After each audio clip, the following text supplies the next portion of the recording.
Sir రాముని గొప్పతనం మీకు తెలిసింది మా అంటే ఈ తరాలకు తెలియజేయండి. అంటే యాక్చువల్గా రాముని గురించి ఎంత చెప్పుకున్నా తక్కువే.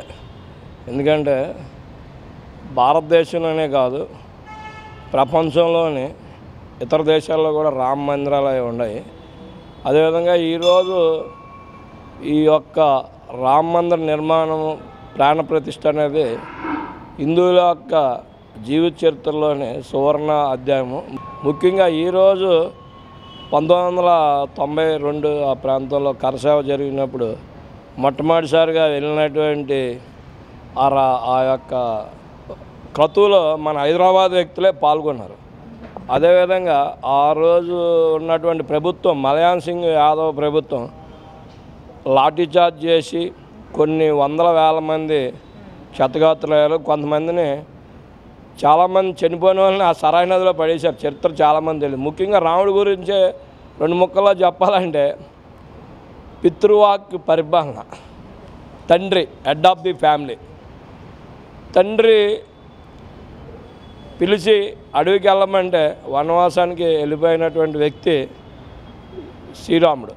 అదేవిధంగా అన్నగారితో పాటే నేను కూడా వెళ్ళిపోతా అని చెప్పేసి మరొక వ్యక్తి లక్ష్మణుడు. అదేవిధంగా వాళ్ళకి భక్తుడిగా ఆంజనేయుడు. ఇవన్నీ ఎందుకు చెప్తున్నా అంటే కుటుంబం అంటే ఏంటి, జాయింట్ ఫ్యామిలీ.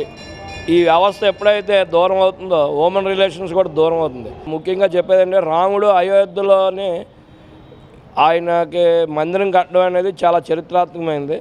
నాకు తెలిసినంత మటుకు ఎన్నో వేల కోట్ల రూపాయలు విరాళాలు వచ్చినాయి.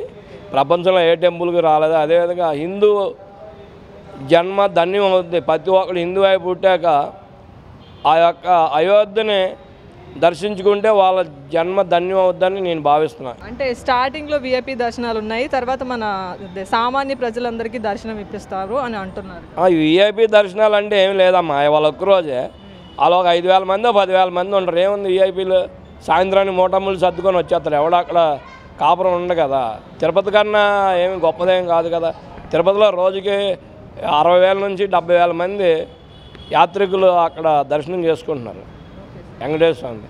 కాబట్టి అయోధ్య ఈ వారం రోజులు ఉంటుంది, 10 రోజులు ఉంటుంది, నెల రోజులు ఉంటుంది, తర్వాత ఖాళీ అవుద్ది. It is historical place in India. What I suggest the people, Hindus and non Hindus కూడాను వచ్చారు, ముస్లిమ్స్ కూడా వచ్చారు. నేను చెప్పేది ఏంటంటే హిందువు అయి పుట్టిన ప్రతి ఒక్కడు కూడా జీవితకాలంలోనే కుల మతాలకి అతీతంగా ఆ అయోధ్య అనేది వెళ్తే వాళ్ళకి అసలు చరిత్ర తెలుస్తుంది. ఇలా మనం మాట్లాడుకొని స్క్రీన్లో చూడకుండా అరే రామాలయం మేము సందర్శించామే అన్నటువంటి గొప్ప అనుభూతి కలుగుద్ది.